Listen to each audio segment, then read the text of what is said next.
Good evening, everybody. My name is E.R. Anderson. I'm the executive director of Charis Circle. Charis Circle is the nonprofit programming arm of Charis Books, and Charis Books is the South's oldest independent feminist bookstore. I'm really excited to be with all of you tonight to discuss a brand new book from Brynn Tannehill. We're going to be in conversation with Jared Yates Sexton and with the publisher of Brynn's new book, Tristan Cotton. So I'm going to start out by introducing Tristan. Tristan is the editor and publisher, and his current positions are Associate Professor of Gender and African American Studies at California State University, and he's the managing editor of Transgress Press. He travels extensively around the world, speaking on trans identities and issues. His current research deals with gender, race, and migration in the African diaspora. He's edited 5 books and written numerous articles on these issues. And his most recent book, actually, our bio here for you, Tristan, is not as up to date because you've actually written and edited more books at this moment. Because I know we have celebrated more than 5 with you at this time. So I'll just say, Tristan's edited a bunch of books and written several of his own, and is an accomplished professor as well. So we are glad to have you here. We're joined by Jared Yates Sexton, who is the author of The Man They Wanted Me to Be, The People Are Going to Rise Like the Waters Upon Your Shore, and American Rule, How a Nation Conquered the World but Failed Its People. His political writing has appeared in publications including the New York Times, the New Republic, Politico, and Salon.com.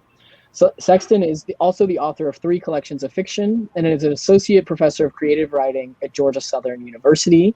So we're glad to have you back, Jared, as well. It's great to see you. See you. And the person of the evening tonight is Brynn Tannehill. She is a graduate of the U.S. Naval Academy and Air Force Institute of Technology with degrees in computer science and operations research. As a naval aviator, she did 4 deployments to locations in Kosovo, the Middle East, and North Atlantic. Ms. Tannehill continued working in defense research after leaving active duty while moonlighting as an activist and writer on LGBT civil rights and policies. Currently, she works as a senior analyst at a defense think tank in the Washington, D.C. area, where she lives with her wife and 3 children. So we're really happy to be here to be celebrating your new book, American Fascism, How the GOP is Subverting Democracy, which I think we can all agree on. But I'm really glad to have such smart thinkers gathered to talk about this. It's really scary, and I really admire both of your writings on this topic. So I'm going to get out of the way, and last thing I'll say is I want to encourage everybody watching at home to please feel free to put questions in the chat or in the ask a question box, and we'll incorporate those as we go along. But sit back, relax, and enjoy this, what I know is going to be a really engaging conversation. Thanks, ER.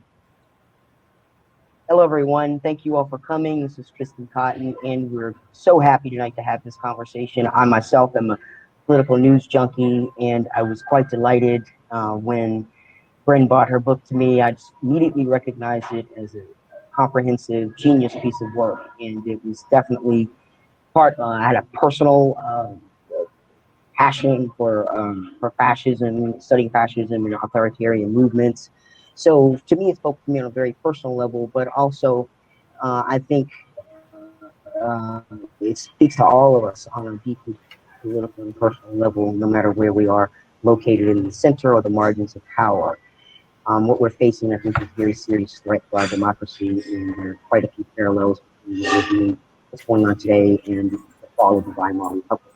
And so we're really happy to have Jared Sexton here, who's written extensively on politics, gender, masculinity, American policy, and its impact on our lives. And thank you so much, Jared, for coming on and being an interlocutor for Brynn's book. And so we want to have some opportunity to let you weigh in, give us some thoughts about your perspective on Brynn's book. I'm sure you have questions, topics to discuss, and I certainly have some issues that we can get into if we have time for that. And we definitely want to invite our audience, because that's really what this is for. And what I really enjoy about these programs is that they're not only an opportunity to promote our books and talk about the importance and the relevance of our books, but they're an opportunity for all of us, larger to have a conversation about really important things.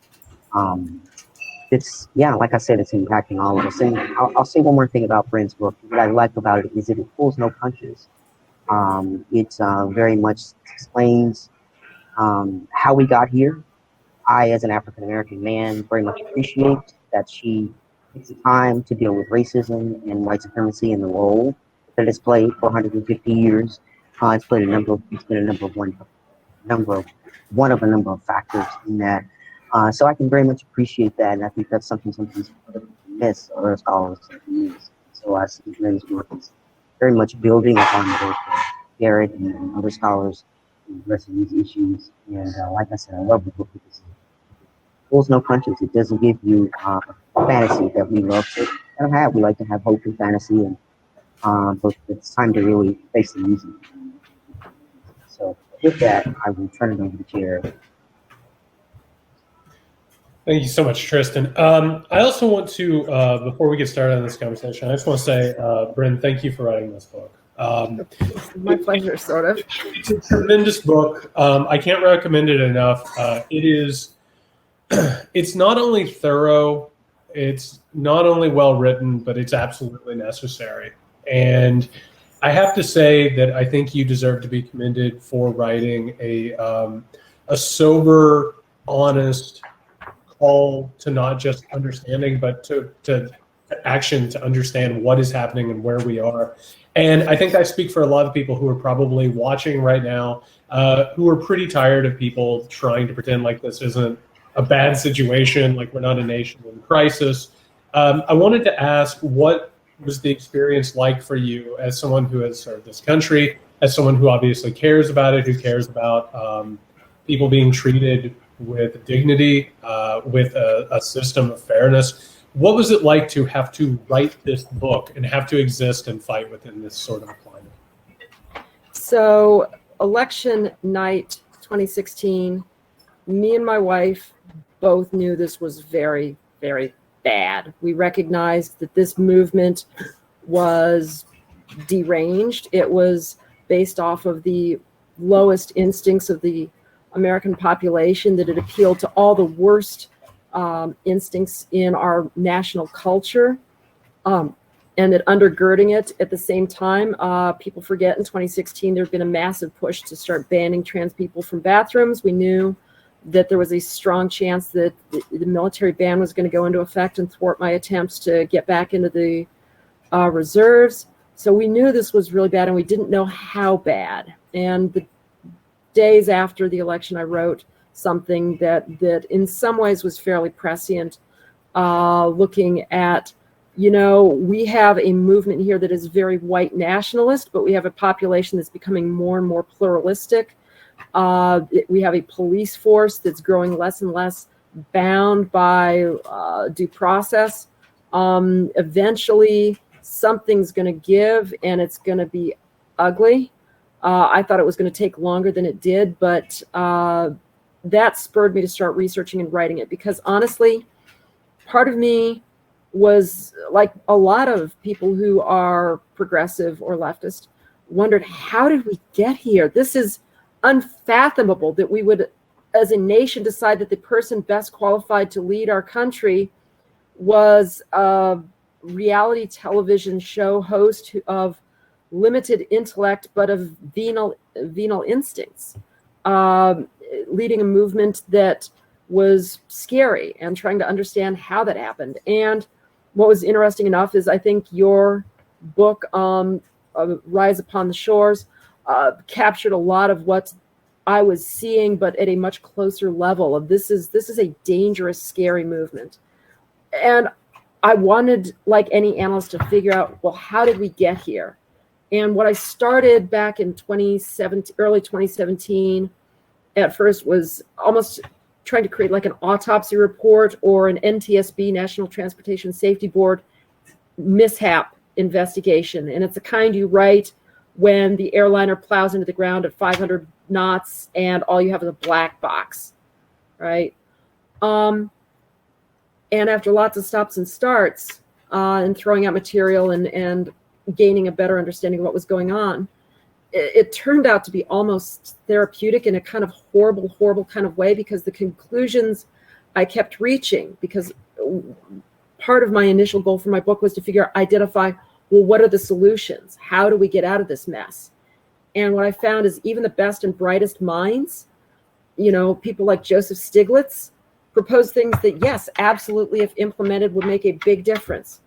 And because of the American political system and the parties involved, they had absolutely zero chance of ever happening. And eventually, that was crushing. That just destroyed me in 2017 and 2018 after 2 years of research, figuring out that no, that there probably isn't a way out of this, where we're going. And then it turned into moving through the stages of grief. So I'd already gone through anger, depression, bargaining, trying to figure out what the way out of it was. And writing this book was, well, how do I intellectually get myself to the point of acceptance? This is what it is. Now what? Yeah, and I think that's a really well put way of getting into it. It is, I think there is a lot of comfort in denial. And watching in online spaces, social media, there is sort of there's active denial that this thing is as bad as it actually is, and that we still have our mythologies of American exceptionalism. The idea that somehow or another this country is wired not to have this happen, even though the history of America is studded and riddled with these things happening, which is in moments where particularly a white supremacist patriarchal system is in trouble, as it is right now with changing demographics. It reverts to destroying democratic institutions. It reverts to violence, and it reverts to open oppression. They would much rather not have that out in the open. They would much rather not have that as something that we can witness. But I think one of the frightening things here is that a lot of people, I think, keep expecting, whether or not it was on January 20th when Joe Biden was inaugurated and Donald Trump became the former president of the United States, I think a lot of people expected all of this to just sort of go away, as if Donald Trump was an aberration, as if he was the entire disease and not just a symptom.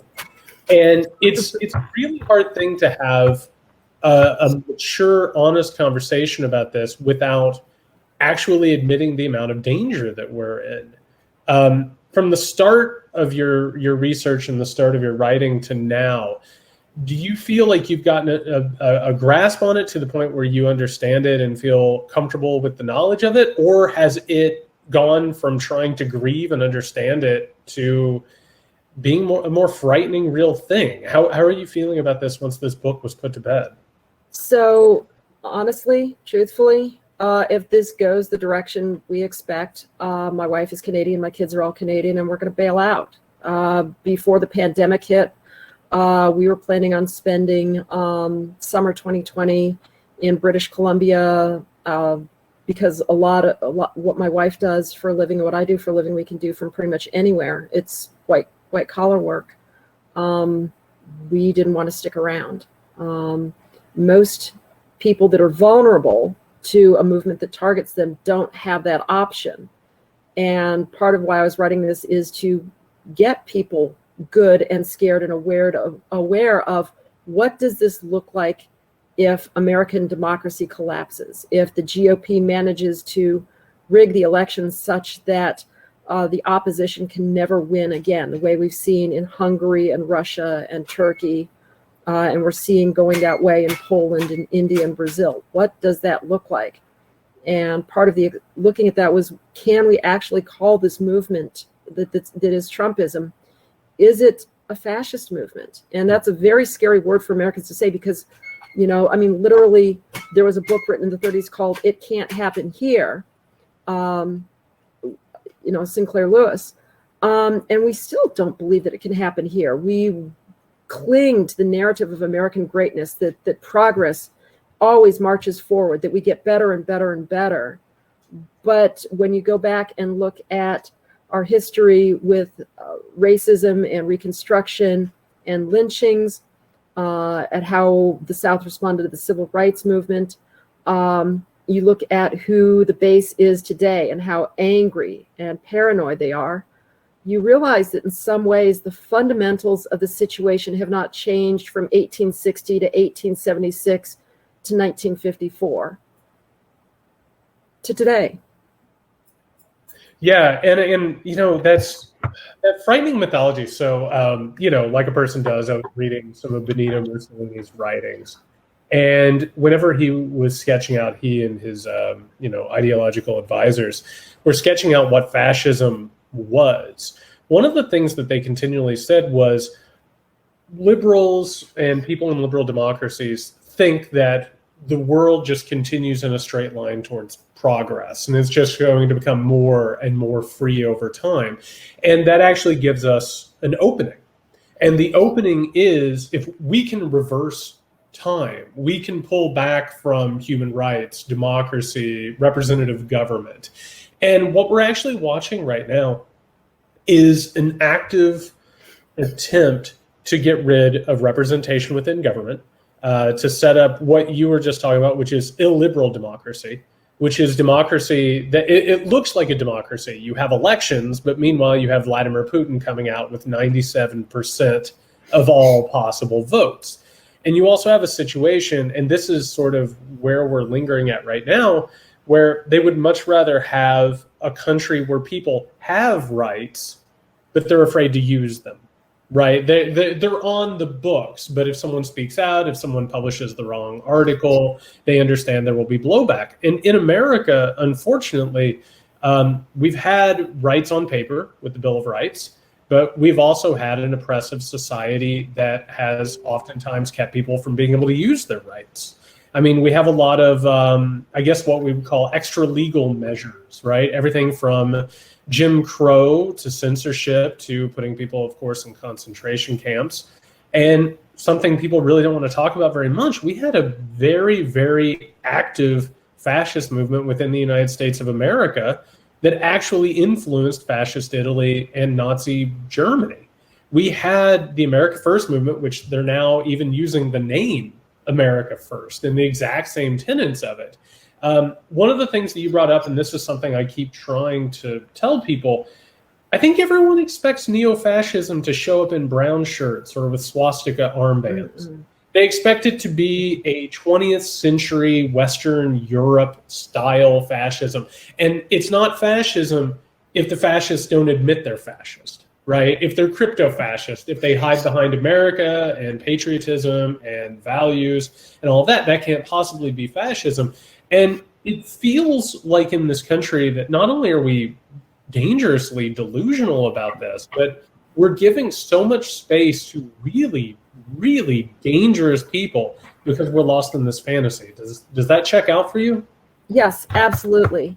You know, there's this misunderstanding in America that something is only is only fascism if it looks like Mussolini or Hitler. You know, but what makes fascism isn't, you know, gray uniforms, silly mustaches, and ill thought out land wars in Asia. It's a right-wing populist series of beliefs that shape themselves around the culture of the country from which it sprang. American fascism is going to look very American. And my book makes the point that even as far back as the 30s, people who studied German fascism, when they looked, well, what would fascism in America look like? They basically came to the conclusion, look, it's going to be really religious. It's probably going to be very, very Southern. And it's probably going to focus on Black people instead of Jews, right? It's going, you know, this is going to be how it's going to look. And that's one of the big dangers, is we still don't think it can happen here. And you touched on some other things. You called it illiberal democracy. Vladimir Putin calls it managed democracy. Levitsky and Way call it competitive authoritarianism, which is the term I use in my book. You mentioned Putin getting 97% of the vote. Well, the Hungarian way is, well, you can gerrymander your way to the Fidesz party only getting 23 or 28% of the vote and still having a supermajority of seats in the Hungarian parliament, or changing the rules of, you know, the court system such that in Poland, the way they're doing it is you have to have a 2/3 majority for a court ruling to stick. And oh, by the way, they expanded the court from 10 seats to 15 seats and put in 5 new guys, meaning nothing gets through the courts unless the Law and Justice Party says so, right? So there's a gazillion different ways to cast democracy down. But what we have here in the US is the Republican Party really has two primary influencers. Its base is the rich and it's the religious right. That's really, and encompassed within the religious right to a lesser extent is white nationalism, but white evangelicism and white nationalism are so intertwined that they're essentially fellow travelers. It's just that one is more upset by LGBT people and one's more upset by Black people and Jewish people. But there is still a lot of coverage in the Venn diagram. So you have the rich and you have the religious right, Southern whites, evangelicals. And what unites them is that they both realized in the past 20 years that they are not going to be able to achieve their aims without bringing democracy down, right? White evangelicals recognize back as far back as 2004, 2005, the game's over as far as LGBT people go. We're eventually going to lose the marriage fight. We lost Lawrence versus Texas. We're going to lose gays in the military. The fight to make America a Christian nation in our own image via the ballot box and by persuasion is just not going to work. And democracy became an active impediment to their goals. The business world arrived at that conclusion a little bit later. By the mid-2015, 2016, you had Heritage Action, and other rich Republicans starting to look at the polling numbers and seeing that selling tax cuts for the rich and trickle-down economics was just not a draw, either for Democrats or for the base of the Republican Party. So they arrived at the conclusion. Democracy prevents us from getting what we want. Democracy is an enemy, and if we want to achieve our goals, we need to end democracy. My book includes quotes by both religious right figures and wealthy individuals like Peter Thiel and members of the Heritage Action Committee saying, yeah, we need to end democracy to get what we want. Yeah, and just to go ahead and put it on the table, I grew up in these groups. I now look back on it, and like after doing the research, you start to realize that that Venn diagram that you just said sometimes is like a circle. Because when you actually talk about the evangelical right in this country, it's actually a neo-Confederate religion. Jerry Falwell is an ancestor of Confederate preachers who preached a white supremacist God. And the animating influence of the GOP going back into the 1950s was segregation. Eventually, pro-life becomes an easier cudgel than talking about white supremacy, right? But if you actually look at the evangelical right, I mean, you look at somebody like a Frank Schaeffer, right? And a Frank Schaeffer comes out and says, oh, if you allow these people to win democracy, it's over. That's the end of the world. It's the apocalypse. And when all of a sudden you start talking to these groups about the apocalypse, the message becomes very clear, which is if you have revealed knowledge that the world is going to end unless you do something, you have every right to do it, right? It's the going back in time and killing Hitler before World War II idea. Kill Hitler. Right. And, I was told this as a child, and everyone around me did too. The idea Reagan, was winning the Cold War and America was exceptional. But you actually start looking at America, but you start looking at the evangelical right, and now you start looking at the conspiracy theories that we need to talk about and like all of these ideas, right? The basic idea always comes down to a fascist conspiracy theory. And the fascist conspiracy theory is always a three-sided conspiracy theory. At the top of it, by the way, for everyone who is paying attention, obviously it's always Jewish puppet masters. That's how this thing always ends up being. And then you also have liberal traitors, right? The ones who are, out drinking babies' blood in QAnon, or in the New World Order, they're working with Satan or whatever. And then you have people of color who are being used as puppets, right? They'll go out in the street and they'll overturn cars and they'll destroy everything if they're not brought to heel. And what you end up finding is the same stories right now that are leading to disenfranchising, laws against people of color. We now have laws that say you can run your car into a crowd of protesters and not really face any kind of problems with that. OAN the other day was calling for executions of traitors. We have Mike Flynn out there talking about Myanmar-style coups. What ends up happening, and we are talking about fascism here, is you sell these people a story that says you are facing certain extinction if you don't overthrow democracy. And yeah, you might have to end up destroying some people and you might end up having to kill some people, but you're doing the right thing. You have legitimized preemptive violence and the destruction of democratic institutions. And the craziest thing about this isn't like tinfoil hat territory. This is what's happening in the daily news right now. This is what's happening with every new step that the GOP is taking. And it would be disingenuous for us to have a conversation that didn't admit how dangerous this is and how this escalation that we're watching, it's not going to just stop because they are historically unpopular. They are losing all ability to win elections. And I'm glad that you brought up the insanely rich, because it is their strategy to move the anger that is against them for taking over the economy and messing up the politics. You have to move the anger somewhere else. You have to find a scapegoat. And you always find in fascist countries that the wealthy and the powerful always rely on these types of people to go and destroy democratic institutions so that they can maintain power. It's an incredibly dangerous cycle, but it's where we are right now. And I love that you brought that up. Sorry, there's an echo. So there's a great quote in my book from Hannah Arendt about how the rich basically use the NSDAP, aka the Nazi Party, to get what they wanted and leverage the crazy anti-Semitism and cultural stuff to get what they wanted and get the power they wanted, and that they basically used the base and the base got absolutely nothing out of it. That it may have started as a populist movement, but it really didn't ever actually trickle down. Hannah Arendt quoted the Nazi attitude towards the poor and the weak was very almost communist in the sense that it was, he who will not work shall not eat. And this one of the defining characteristics of fascism is that there's this mythos that things were better in the old days, when in the pure olden times, when before cosmopolitan cities and foreigners and any other scapegoat group was there, and that the country conversely is there to be reclaimed by the real pure good people who typically are rural, which sets it a little bit apart from communism, hammer and sickle, uniting workers, the cities, and the agricultural workers.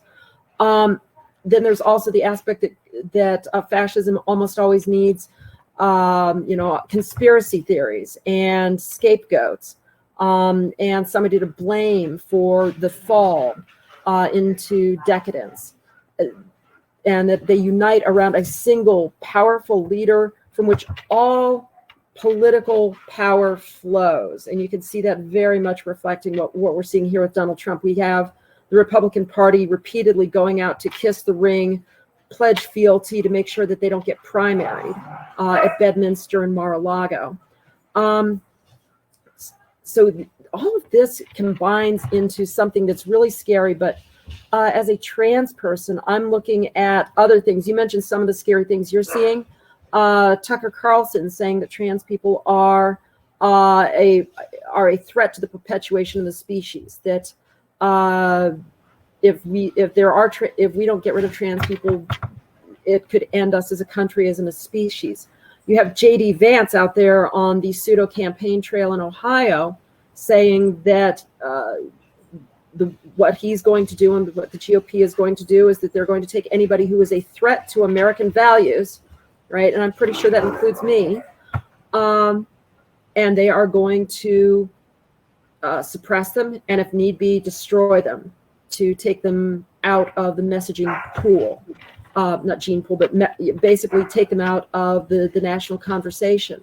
So when you start seeing talk like that, you start seeing conspiracy theories. You mentioned Adrenochrome and QAnon, and had a lot in common with the protocols of the elders of Zion, cabals of Jews drinking blood of babies and stuff.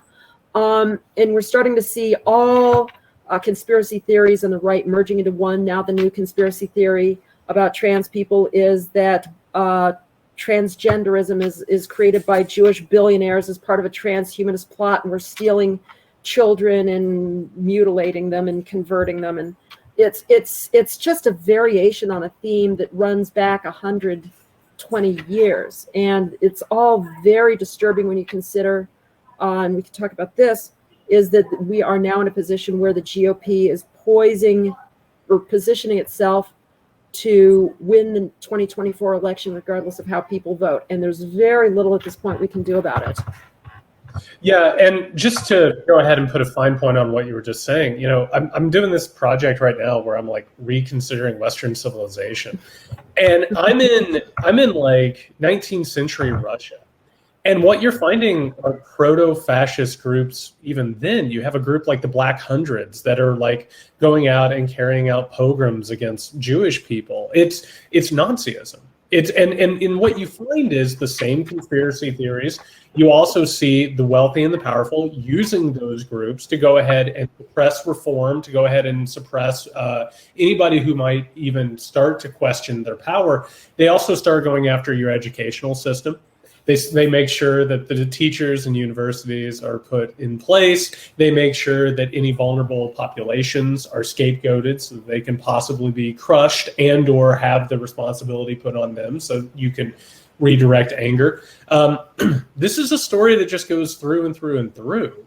And you're exactly right. It's variations on a theme, which is why this is so...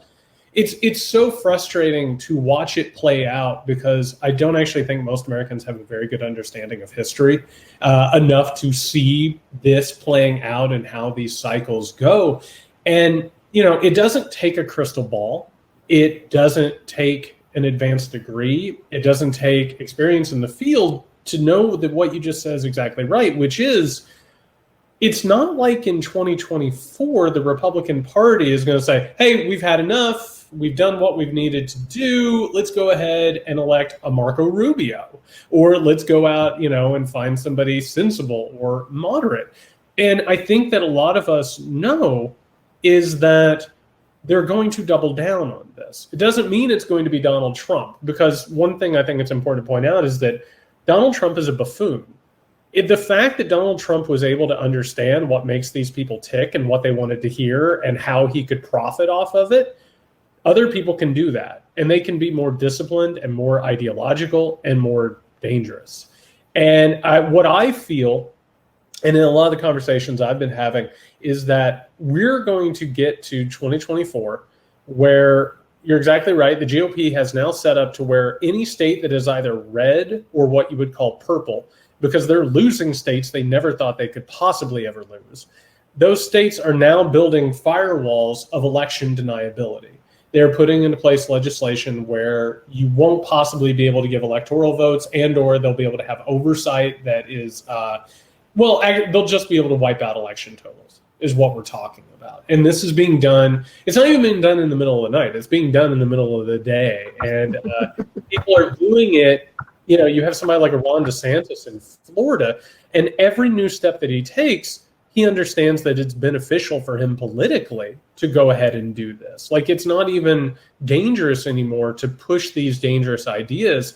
And it feels like to me, and I'd be interested to hear what you have to say, and I've read your book, so I know that you agree, that 2024 and moving forward, particularly if our economy gets worse, climate change is getting worse. And I'll tell you what, if you want to see what fascism can do, throw millions of climate refugees in a country that already treats them like they are not people, and then have a bad economy, which it's always in trouble of going wobbly and falling off.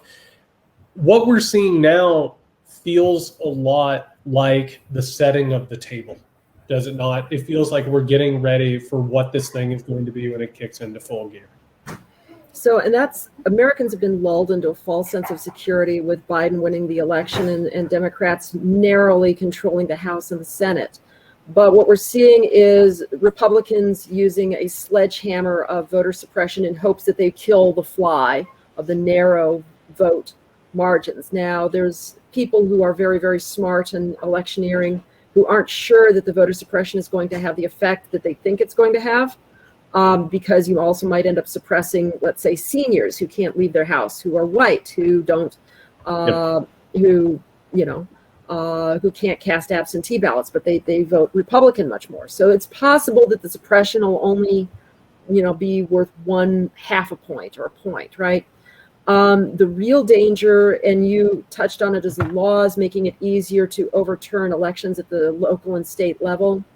The other danger is the replacement of honest Republicans, such as there are, who live in the same reality we do, with apparatchiks, who will happily say, yes, I saw this thing on YouTube that says that there was fraud in my state, and so I am going to overturn this election and vote not to certify the results, right? And that's the Republican plan for 2024. There is absolutely no plan to win the election by attracting more voters or new voters.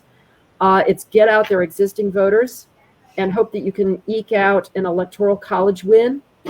And if you can't do that, the backstop is going to be, okay, we're simply not going to certify the election in some swing states, kick it over to the House of Representatives, where the constitutional rules for electing a president, where nobody gets 270 electoral college votes, is that each state gets one elector, and because of gerrymandering and non-proportional representation, boom, the Republican wins, even though in a free and fair election, the Democrat would have won. And at that point, that's pretty much it for U.S. democracy.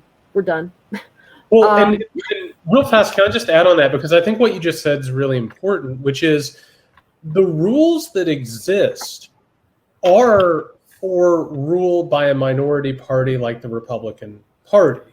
We do not like to talk about the fact that when this country was constructed and when our democratic institutions were constructed, they were done specifically by wealthy, slaveholding white men in order to hold up a white patriarchal system. There's a reason why the Republicans always have an advantage in these elections with the Electoral College, with the Senate, with the rules that you're talking about, which is they are in place for people like them to hold on to rule over people of color, women, LGBTQ people. These things are there for those purposes, which help them every step along the way. And I would add to that, yes, it was definitely set up to provide more power to the minority, particularly through non-proportional representation in the Senate, and making the Senate way more powerful than any other senior body in a bicameral system. The House of Lords in Canada and the UK is essentially a rubber stamp of peers. But it's gotten way worse. Referring to what G. Eliot Morris of The Economist did, he ran the numbers, and at the inception, when we had 13 colonies turning to 13 states, the biggest state was 6 times larger in population than the smallest state. Now we've reached the point where it's 87 times, right? And that non-proportional representation, where almost all of the small states are very, very deep red, or the low population states are deep red, and you have virtually, it has the same you have, California, if you combined up pretty much all the Republican states, and they would almost equal, they a little bit more than equal California. You could have as little as 19% of the U.S. population blocking all legislation in the U.S. This is no longer democratic in a pure sense. But even though we can still vote to change elections, where we fall off a cliff is when voting no longer affects the outcome of elections, and that's the question, $1 million question that I ask myself continually is, if we hit that moment, and my book answers on a kind of a cliffhanger where I throw up my hands and say, I don't know what's going to happen. Maybe it explodes. Maybe we just sink into hopeless Russian-like gray, apathetic misery and just kind of, well, nothing's ever going to change. And, today's an average day, worse than yesterday, but better than tomorrow. When we reach a point, will Americans recognize, after a stolen 2024 election potentially, that we're no longer a democracy, and how are they going to react? And The answer is I don't know, but I'm not particularly optimistic that it will be more than people will go out in the streets and protest. And if we've learned anything from other competitive autocracies like Belarus and Russia and Hungary and Poland and Turkey, autocrats can wait out protests easily these days. And if they get a little bit too hairy, you either retreat or you run them over with tanks and you're good. And that's well, and I think, so to go along with this idea of fascism and what you just brought up, because I think you're exactly right on all of those fronts. One of the issues there, of course, is what can the citizen do in terms of fighting authoritative state power? And we've actually gotten to the point now where that's even more dire and almost impossible than it was in the past. But there's also the other issue with this, which is, I think fascism, whether it's proto-fascism, fascism, or now neo-fascism, I think it rears its head whenever the system reaches a point of crisis, right? You need people who are willing to destroy the democratic institutions, who are willing to go in the streets and crack some skulls of reformers or protesters, and also willing to use violence should oppression, soft oppression not work. I think the question here is, as our system sort of reaches a point of crisis, both economically, politically, demographically, all these different things, the question is, and listen, I don't feel great about this because I live in America and I watch things and I pay attention. Our attention span is not great, and we're not good at recognizing problems. The question is whether or not we can imagine something different. Because right now we're basically in sort of the dying embers of a different life, of a different time. And the way America is set up and our economy is set up, I don't really think it's going to work. But there is the opportunity, and I think what history has shown me, the one thing, somebody just said in-stage capitalism, which I think is correct. I think that history shows us that the times where things do get better is when you do have grassroots citizen-based change. Like when you actually go back into the 19th century at the Civil War era, what actually leads to abolition is left-wing partnerships between African Americans and women in the burgeoning feminist movement and the suffrage movement. In the 20th century, you see, of course, the progressive movement, which changed everything from direct representation of the Senate to, a lot of our labor laws. I think the big question at this point, and I am not totally optimistic, I'll put my cards on the table. There's still a part of me that hopes, but I think the question is whether or not you can still get citizen-based progressive energy within the country. And I think a lot depends on that. But what I've seen from this culture, particularly reacting to the GOP and Trump, I'm not completely confident that that's going to happen. So the interesting thing is that you could probably find economic agreement between the white evangelical Republican base and progressives on things like minimum wage, taxation on the rich. They tend to be cultural conservatives and less economic conservatives, but there are a fair bit of them that still buy into the Reaganomics. My book gives the parable, Aesop's fables of the mice and the cat. And the story goes that there's these mice that keep getting eaten by the cat, and they call it a mouse meeting. And they start to brainstorming ideas for how to deal with the cat. And a young mouse suggests, well, why don't we put a bell around the cat's neck, and that way we can hear it coming and we won't get eaten. And an old mouse says, well, that seems perfectly reasonable, but who's going to put the bell on the cat, and how are we going to do it? And that was the end of the fable. And the point is we keep proposing solutions, and there's lots of really neat solutions that would absolutely work, but every time I look at them, there's something that's going to stop that. And as I mentioned, things that strengthening labor laws, increasing minimum wage, these things that might appeal to a large percentage of the Republican base and then have overall public support in the 70% range. You've got the oligarch wing of the Republican Party there to stomp it flat with the filibuster.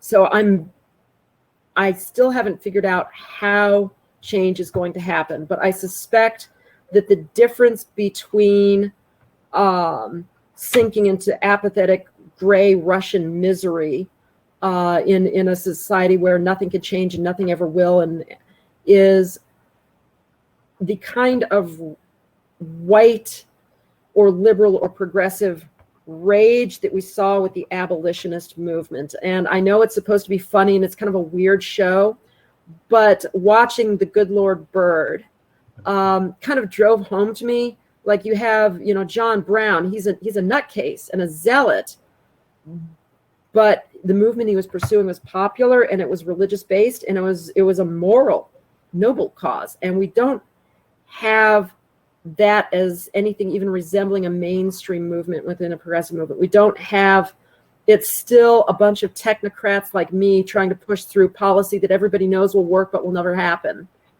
And that's the part of the problem is that we do have a vision. We just don't have a plan to get from point A to point B. Well, I would go ahead and say, and I'm really glad that you brought this up. Like, in the very beginning, you said there's a lot, and I'm just going to go ahead and throw this out there. Like, my family, for the most part, support Donald Trump. They're MAGA people. They've been Q-pilled. They're all the way down the conspiracy rabbit hole. But I will tell you, growing up, there was a plate on the wall of all the houses that was of Franklin D. Roosevelt. He was seen as a savior of the working person. Now, what ends up happening, going back to the conspiracy theories and the manipulations of the wealthy and the powerful that we were talking about, particularly within fascist movements, what happens, of course, is you have the construction of globalism, which takes out all of the factories. It takes out all of the infrastructure for industry within the places where my family would work at factories or, in all of these ways. And what do they get told about it? They don't get explained globalization. They don't get explained where the jobs are going and why the jobs would go elsewhere. While meanwhile, the wealthy and the powerful are able to skirt every labor law, every minimum wage, every type of reform that you could imagine, right? They get to go and take advantage of second and third world countries. And instead, what they get told is the New World Order. And the New World Order is a simplified conspiracy theory explanation of global economics. And so as a result, they are now believing in blood sacrifices and satanic cabals. And what ends up happening is, you're exactly right, there's not class consciousness, there's not class identity. Instead, it's cultural war, right? These people have taken our government. They're going to kill us. They want to take our guns. They want to give us over to the United Nations or George Soros or whatever it is today, right? But you're exactly right. There is common cause to go ahead and make that reform. The problem is that those people aren't talking. And I think there are so many different cultural connections, whether it's access to college, access to jobs, different strata. I mean, we have a lack of communication from different people. We have a lack of trust and solidarity. I think that it is a massive I want to say infrastructure, even though we're not building bridges, but it's a massive task to go ahead and make the people understand that they're actually not only being manipulated, but they're being turned into violent vessels that help a fascist oppressive movement. Yeah, you kind of touch on something that was one of my last articles for Dame right after the election, which I compared the Republican Party to basically. Do you ever see the zombie movie 28 Days Later? I must admit my tastes in movies are a little bit lowbrow, but I love that movie. That's an artistic movie. You go with that. Okay, so what we have is the Republican base is essentially a bunch of rage zombies. They live on rage, and the the GOP leadership and the Fox News and OAN thrive. They live, their budgets, their base, their get out the vote, everything depends on that ongoing rage, right? And it doesn't even have to be intelligent. They don't even have to understand what they're angry at, right?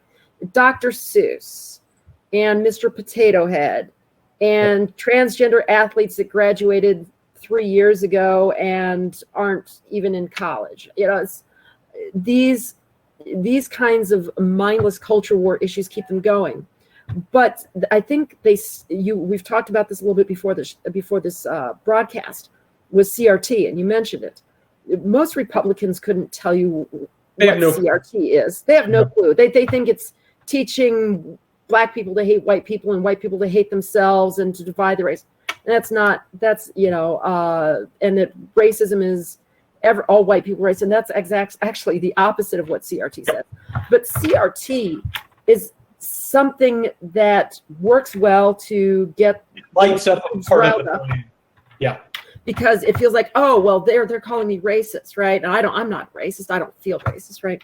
And at the same time, there's also, and I'd like to see research on this, but my feeling is that part of the reason why there is this visceral, explosive reaction. I was at Loudoun County when they had at the public school hearing, is because CRT makes you reconsider the mythic better narrative past that is central to fascist movements. And that's why you get this explosive anger. And that's why Republicans are working so hard to make sure that we can't discuss racism, slavery, Jim Crow, lynching, the legacy of all these things, right? Because not only does it make their base uncomfortable, but if they can avoid getting people to ever talk about American history truthfully, that's great for them because it builds into their mythos that they need for their fascist movement.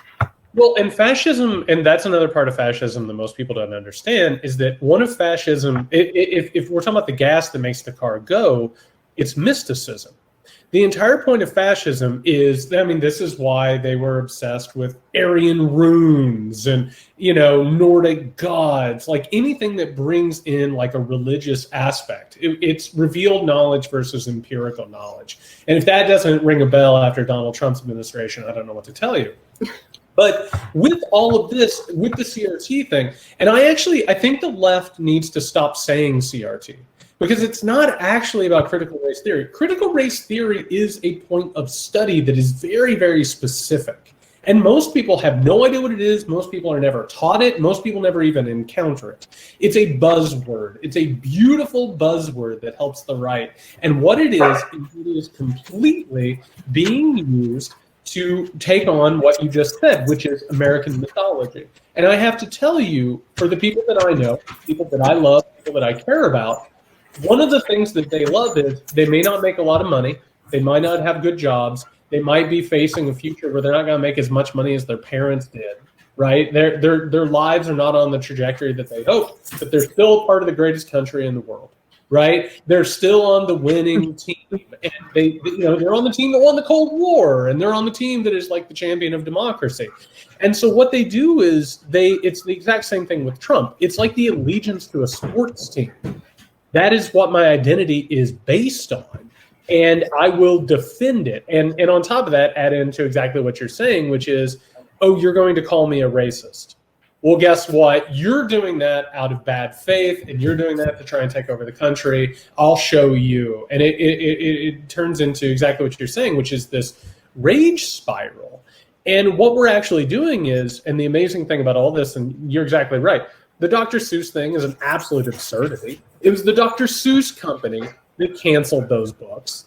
Then you go into Mr. Potato Head, the dumbest thing that's come across the airwaves or forever. None of this is real. We're having conversations about non-issues. We're having conversations about things that don't even exist, but they're speculative. And what they do is they continually throw kerosene on the fire of this anger. And a lot of the people have a reason to be angry in current circumstances. Their lifespans are going down, like we're talking about. They don't have the ability to make as much money as previous generations. They don't have access to health care. They don't have access to infrastructure. They have every right to be pissed off. It just so happens that they redirect the pissed off and it moves over here. And the right and fascism are very good at that. They're incredibly talented. And fascism, and I would be remiss if I didn't bring this up, fascism is powered primarily by young, angry men. And it's powered by young, and specifically young, angry white men who don't have a direction, they don't have anything to do, And they're told by fascists, tell me if this sounds familiar, oh, put on the armband, put on the uniform, wear the MAGA hat. You're not weak. You're not alone. You're part of something bigger than yourself, and you're tough and you're strong and you can do these things. And unfortunately, the only thing that we've seen that helps with things like that are things like the New Deal, where you put them to work and you give them jobs and you give them a reason to be invested in a country or a process. But instead, we're having arguments about Mr. Potato Head, which is just still the most absurd thing that I can even think about. So you hit on something really interesting, and it just made me laugh. Having done my tour, my year-long tour in Iraq, 2005, 2006, military-aged males, that was the prime recruiting ground for Al-Qaeda in Iraq, and became the prime recruiting ground for ISIL and the Taliban, et cetera, et cetera, et cetera. So one of the things, there's two things that should be brought up is Jason Stanley, whom I admire very greatly, is one of the people that actually inspired me to write this book in the first place. Describes fascism as fundamentally about us versus them, right? Feeding the fires of anger to create an enemy to fight against. And Umberto Eco described it as perpetual warfare, that fascism needs a war against something constantly because there can be no eventual victory, because even if they defeat this one foe, they've got to have something else to keep it going. It's a self-destructive cycle. There's no end to fascism. It can't reach a goal. Like there's no goal. You know, and then you talked about how things are getting worse and worse and worse. And Timothy Snyder, who wrote On Tyranny, another book that was influential during my research, described the concept of pseudo-populism, which I kind of love, which is you've got the GOP, which is making things worse and worse and worse economically and socially, and even with destroying immigration in a country with a birth rate that's plummeting. We need workers, and then now we can't even import them. By making your base more and more miserable and feeding something them to hate, they become more and more dependent on you. You hurt them, they become more loyal to you, and that's the basis of pseudo-populism. And it's something you have to explore. But you touched on something else earlier, and I want to jump back to it. Literally, climate change is going to start and is starting to boil people alive. Wet bulb temperature gets above a certain point. Even in the shade, a human being that is dousing themselves in water and sweating profusely cannot cool themselves down. They will overheat and die. And we are starting to see that in some places in Central America. We're hitting those wet bulb temperatures that are causing fatalities. That is going to create refugees. If your options are boil alive or leave, you will leave. If you've got kids involved, you will leave. They will show up at the US border. I was told by anonymous sources towards the end of the Trump administration that when they started withdrawing from elements of the landmine treaty signed in 1997, that the intention was to start mining parts of the US southern border. There was the intention of using the military eventually to start using lethal force as deterrence. I saw some other things that led me to believe that we were considering lethal munitions on airborne assets as something, if they could declare a big enough emergency and retain power through the 2020 election. There was a plan to deport all 700,000 Dreamers. That was where they were going to go if they could.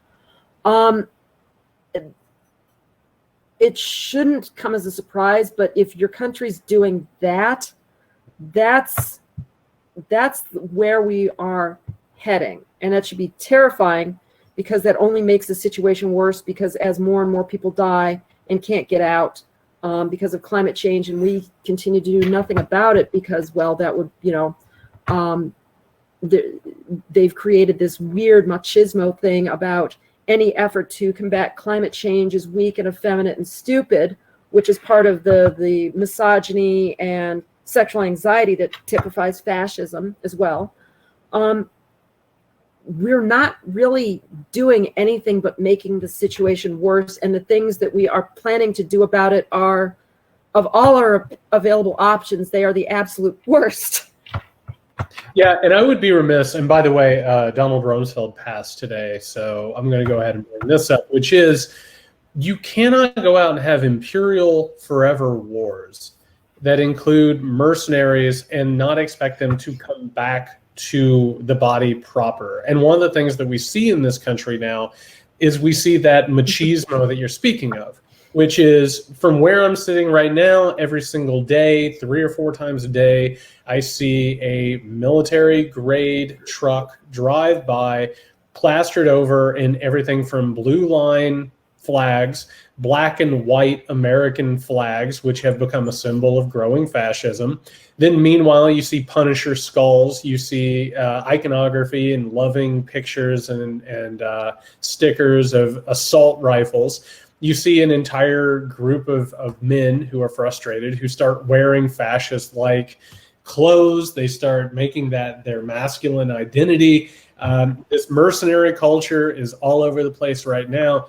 These are the type of people who accept this stuff. And these are the type of people who get brought into the fantasy of it. And what we see over and over and over again is that in countries that start having political and economic, and also when that mythology starts flickering, that's when all of a sudden they double down on it, right? Oh, America's not great. We'll show you how great America is. And so in a lot of ways, what we're watching right now is, to borrow a metaphor, it's the frog in the pot. We're watching this stuff constantly grow and accelerate every single day. We're watching people in online spaces, on TV, on every major platform coming out and saying, no, I'm more than willing to be in a firing squad. These people need to be hung. These people need to be executed. I'm waiting on a coup. These things grow, and one day people wake up and they're like, how did we get here? And what they've actually done is they've missed all of the signs and all of the red flags. And it feels like everywhere literally around my neighborhood, there are people who are hanging no quarter flags, which if you don't know what no quarter means, it means war is here and we are not taking prisoners. These people are not hiding it. They're being very obvious about who they are and who they want to be. And I think that we're not paying attention to it as those crises that you're talking about. We're going to lose land. The country is literally going to shrink while it is growing from population and also refugees. The writing is on the wall, is what I would say. So part of what I'm seeing too is you talked about the anything that threatens the mythology gets them going. Much like, and we talked about this before the show, is that one of the things that was in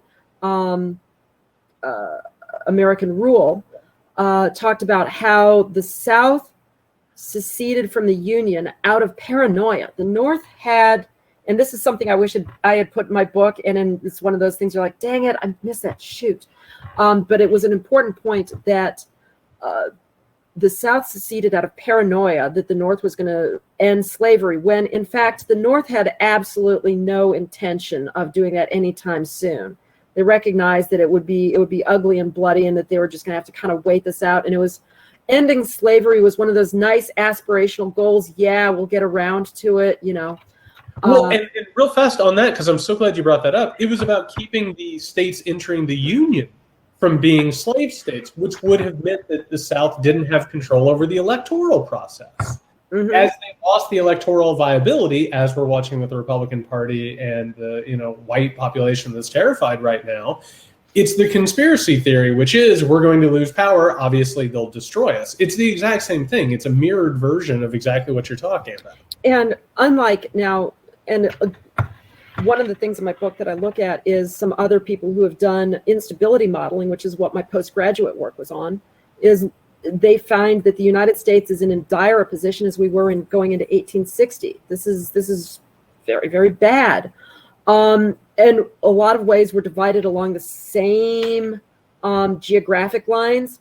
Polarization geographically is getting worse. And what I mean by that is blue areas are getting bluer, red areas are getting redder. And not only that, but even that's at the state level, but if you look at the county and voting district level as well. Suburbs are getting bluer, cities are getting bluer, and rural areas surrounding them are getting redder and redder and redder and redder. And that when you talk to people, it's like, well, I don't understand how Biden could win. I don't know anybody that voted for Biden. And vice versa for people's like, well, how could Trump get any electoral college votes? I don't know anybody that voted for Trump. We're divided by ideology. We're divided by religion. Within a year or two, over half of people who claim to be Democrats are going to have no religion, right? Whereas we see a hardening of religious lines within the Republican Party's base. This is a religious war. This is a war. This is not a war, but it's a divisions based off of geography. It's based off of race. It's based off of religion. It's based off of old grievances. These are things that are not particularly malleable. These are not easy to change. And then given the information silos that we tend to live in, and particularly the right, and my book talks about this in the chapter on media and social media, people on the right get their information from a much narrower column of information, or much less exposed to reality. And where that has led them to is, unlike the Civil War, where you had a majority imposing its will on the minority, potentially at some far off future date, we're on the verge of seeing a minority, perhaps 40% of the population, establish its will and dominance over 60% of the country, right? And yeah, they can hold up in the short run, but I'll remind you that based off of my time in Iraq, what we saw in the 2003, 2004, 2005 bloodletting was what happens after 60% of the country is oppressed by 35% of the country who happen to be Sunni Arabs. You know, this does not go anywhere good. Well, and you were saying before we started streaming, you were saying you wondered what the different sort of outcomes were with that. Like, what happens if these people get their way, right? Yeah. And I think to go along with what you're saying, I think that there are just a few outcomes here. Like, let's be frank. Like, this is not something that like one day they just win and then everything's fine, right? Like if the Supreme Court tomorrow were to overturn Roe v. Wade, I really don't believe that people would just sit in their houses and take it. And the question is, what happens if this plan works out? And to look at it and to know the people that I know in terms of family and the people that I've reported on and I still keep in contact with, on one hand, you either get to the point where you're exactly right, there's bloodletting. There is a massive conflict, and we certainly have spent a lot of time tiptoeing up to that over the past few years. I told people when I was sneaking into Trump rallies in 2016, we'll be lucky if we get out of this without a ton of bloodshed. And let's be frank, there's already been a ton of bloodshed. There already has been, but it could get worse. Let's be real about that. As like something like this, a cold culture war could get very, very hot. But what they want, I believe, is to have a soft oppression, which goes back to managed democracy or liberal democracy, which is, winning elections through undemocratic means, having people have rights and not wanting to use them, which, by the way, has worked very well for Vladimir Putin. And I don't know necessarily that a lot of people are going to go down with that ship happily. I really don't see that occurring. The third part, and I think this goes with what we've been talking about and sort of been hovering in the background with the wealthy and the powerful, is whether or not technology can play a role in this, and whether or not, I think China has laid out a really fine roadmap on how you can oppress people through technology and surveillance, and how those sort of things can be brought into the sphere of control. So I would just say to the people who are watching and listening, this is really bad. Like, this is honestly a crisis. We're in a crossroads right now, and I know that it's really hard to sit with this, but I think, and again, going back to your book, I think you made an incredible case for it, and I think everyone should be reading this book and being prepared. This is a situation that is already incredibly ugly, but it can get much uglier, is what I would say. Yeah, and I think if you look at different countries that have hit competitive authoritarianism, I think Poland is a good example. I think Turkey's a decent example. I think Hungary is probably the best example of the kinds of things we'll see. It's the end of Roe versus Wade. It's probably the end of access to birth control. For the LGBT community, it means a religious right to discriminate. It means laws like we see in Russia, probably, where insulting religion is highly punishable. We're going to see trans people lose access to changing their gender markers, using bathrooms. We're going to see Section 28 type laws like just got passed in Hungary, where we're putting material that has anything LGBT in it in a place that could be seen by children, right? So a cartoon that has a 3-second scene of two guys holding hands, right? If that was broadcast on the air, the broadcaster gets shut down. It means nothing LGBT can be discussed publicly in the country under blasphemy, not blasphemy, but obscenity laws, right? And this is where they want to go. And they also want unlimited police power to continue to brutalize Black people and minorities. They want a country where you can't discuss race, because there is literally this right-wing belief that the only reason there's racism is because we talk about it, right? And they steadfastly refuse to believe that there's any sorts of institutional racism, whether it's unfair lending practices to police being more likely to shoot unarmed Black people, to sentencing that is disproportionately harsh on Black people. So all of these things add up to situations like we can see either now existing in the United States, or we can see particularly for LGBT people in countries that are going fascist in Europe or Russia, tolerance of beatings of LGBT people in particular is what we've seen in Russia. And this is going to create an unlivable situation for LGBT people. And frankly, if we decide to leave, great. That's what they would love to see us happen, or they'd love to see us go. In America, when you talk about making America great again, they're talking about a time in the 50s when Black people knew their place and LGBT people were invisible. We're talking back to the days of the Lavender Scare and the Mattachine Society, right? And where my book goes at the end is asking, how bad does it have to get before a deep blue state says, you know what, you're brutalizing our citizens. This is unacceptable. You know what? We can't, we've been disenfranchised effectively at the federal level. You're brutalizing our citizens, and this is unacceptable to us the same way instituting slavery in New York was with Dred Scott, right? Will we reach that point? What will we do? And would Democrats actually be willing to say, you know what? Recognize the gravity of the situation, the inescapability of it, the fact that there's no electoral means to change the situation, and say, we're going our own way. And that's, seditious talk. I can't believe that I'm having to say this. 10 years ago, I would have thought I was nuts.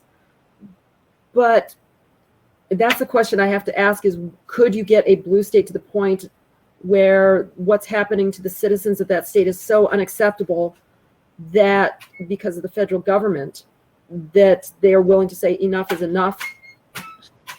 We cease to recognize the legitimacy of the federal government. Well, I would say, and I've thought about this a lot, like, you start gaming out the next 20, 50, 100 years. And I would say maybe the next 10. and I'll tell you, I think one of the things that could make that possible, because this goes back to one of the issues at part of what we're talking about, which is normalcy bias, which is most people think tomorrow will look like today and next week will look like today, and nothing could possibly change. While history shows us things change all the time. And what I could imagine is a situation where we're watching infrastructure fall apart, we're watching economies start to fall apart, I mean, the writing's on the wall that red states are going to start working in confederations that help one another, whether or not it's healthcare or whether or not it's goods or productions. You could start seeing trade, groupings between the blue and the red states that eventually start to drift away from one another as, like you were saying, the cultural and the political aspects get worse and worse.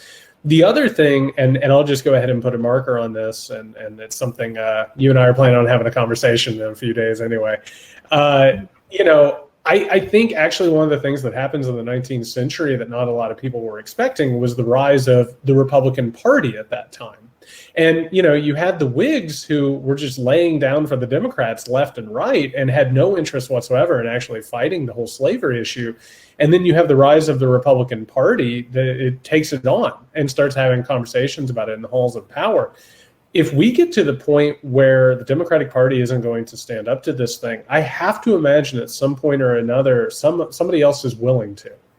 And I should hope that at some point or another, whether it's the Democratic Party or somebody else, that somebody eventually stands up and realizes what's actually happening. Because I have to say, and this is important, when it comes to somebody like a Joe Manchin or a Sinema, people are like, what's wrong? Do they not understand what's going on? It's like, no, there are people within the Democratic Party who do not want to change things. They have no interest in shaking things up or changing the status quo. At times it can be a center-right party. At times it's a center-left party. But that's one of the questions is what happens when a party like the Republican Party runs roughshod over the process? Are they going to suppress opposition, or are we going to see somebody rise up to the moment? I think that's another question. Which there's a great follow-on question to that, which is, does the Democratic base eventually start realizing the gravity of the situation once democracy is gone? Do they recognize this is not a democracy, or do the Republicans successfully keep saying, oh, no, you could win. You know what? We might not overturn the next one. Keep playing, right? We won't pull the football away this time, right? And when does the Democratic base recognize that Republicans aren't playing the democracy game anymore, that they're not playing the same game? When do Democratic politicians? But what we saw with the Republican Party is that if party leadership drifts away from what their base wants far enough, eventually they will get snapped into line with their base, or they will be replaced with people who do, which is how we got Trump and his sycophants.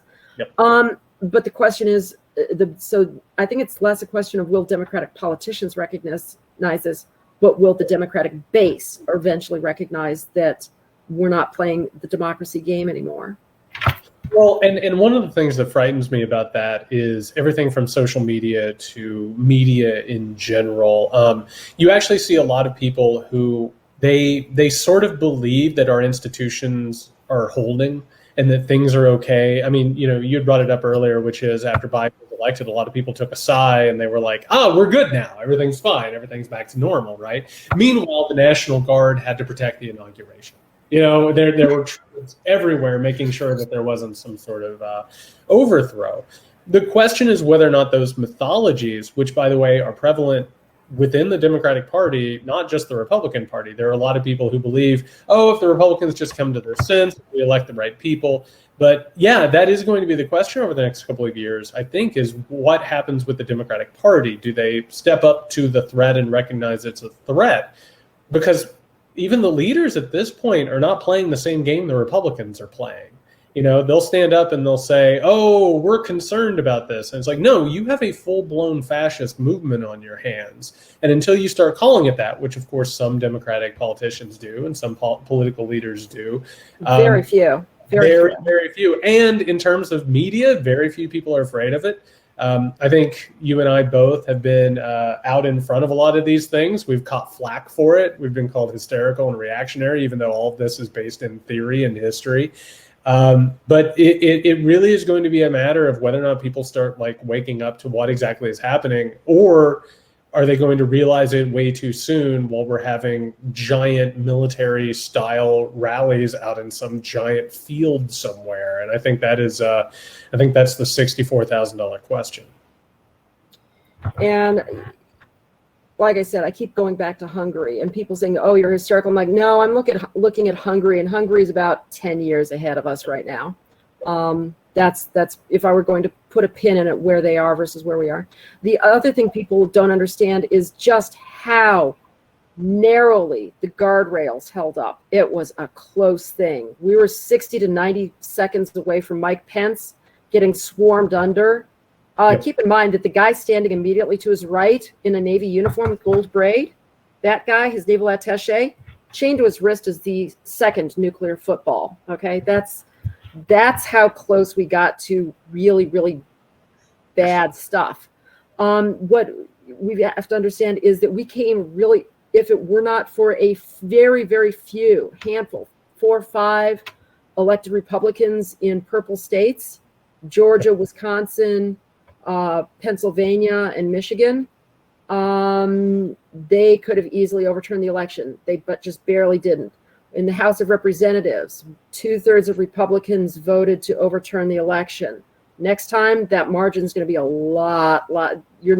It's going to probably be closer to 95%. By looking at the vote today, I think you could get Kinzinger and Cheney not to vote to overturn the election, and that's it on the House. The Supreme Court, it's stacked 6-3, and Breyer isn't retiring like he should. And we could easily see a 7-2, because I guarantee you, if Republicans win back the Senate in 2022 and Breyer dies or retires, Biden will never get to fill that seat. Guaranteed. They've already signaled that they're not going to. And when it comes down to it, if that final attempt at subverting democracy and ending it by gaining veto power over elections, the only thing that's going to stop them at that point is a 7-2 majority Republican Supreme Court, and that the Republicans who did this acted completely in bad faith, but within the law. And that's going to be the question in front of the Supreme Court, and that's going to be the last backstop before it's utterly too late for American democracy, and that's when the really hard choices of what we do next start happening.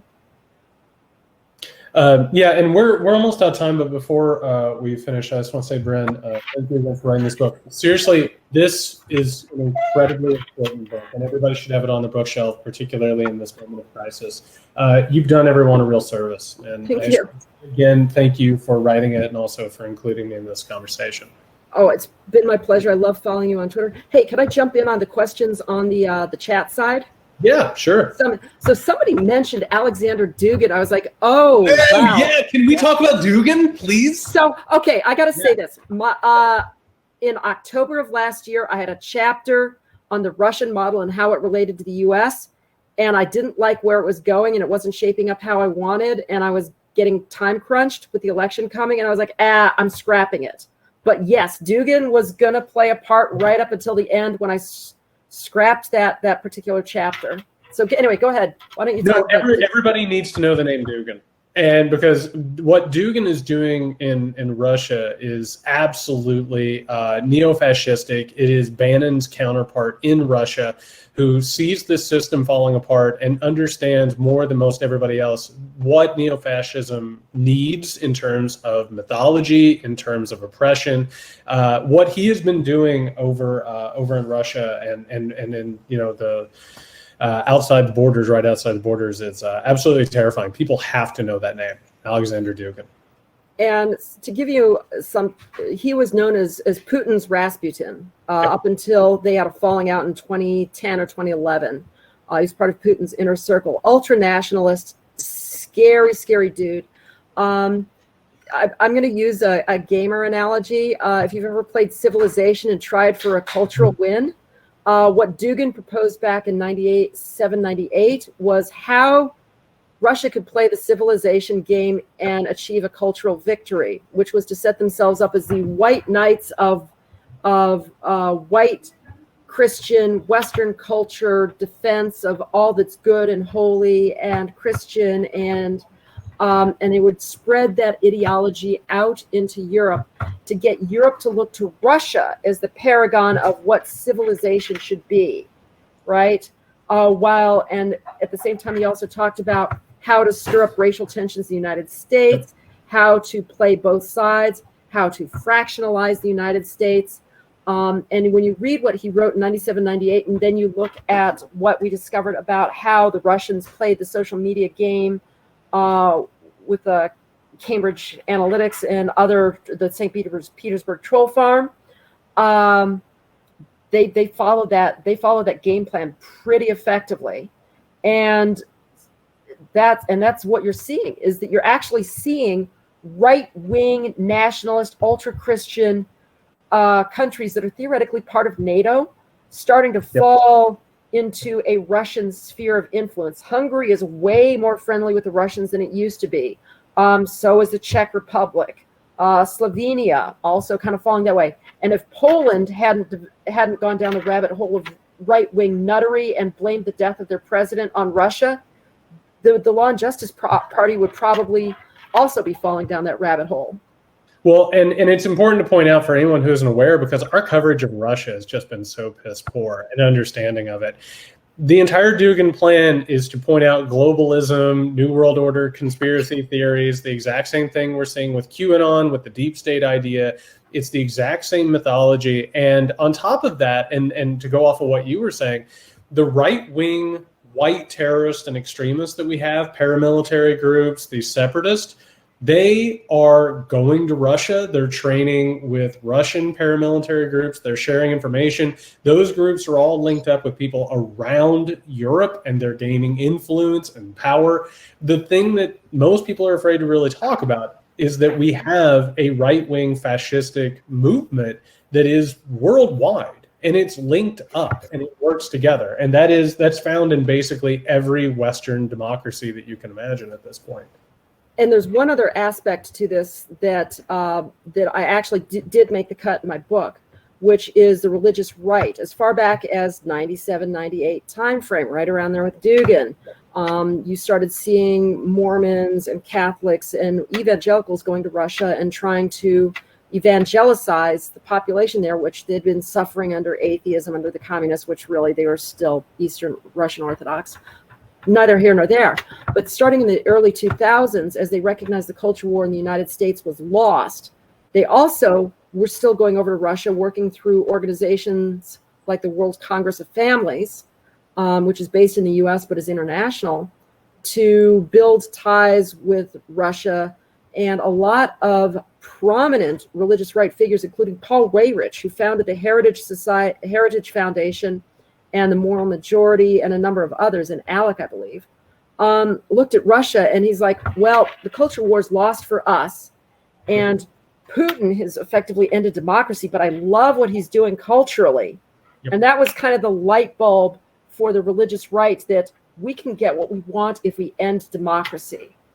And so there continues to be this back and forth interaction between the American religious right and Russia and the religious right within Europe. And a lot of American money we're starting to see is actually flowing into Europe, going to the UK, but also going to Hungary and Poland. Yeah, it absolutely is. And it's something to realize, which is when you see them praising Putin and praising Russia, there's a reason for it. It's because they are not just culturally, but politically and economic aligned. They are in the same mindset, the same headset, which is eroding democratic institutions in pursuit of power and profit. I mean, it's the same thing. And when they look at Hungary and what Orban is doing there, they approve. It's not just LGBT people, but you look at how the educational system in Hungary is getting torn down. They've ended gender study programs in Hungary, right? And I fully expect that we'll see the Republican Party wins again in 2024, we'll see universities told, if you have these kinds of programs, we will eliminate federal funding. Which sounds vaguely familiar somehow or another. Again, Brynn Tannehill, thank you so much. I've enjoyed this so much as you can enjoy a conversation like this. You're the best. It's been an absolute pleasure meeting you.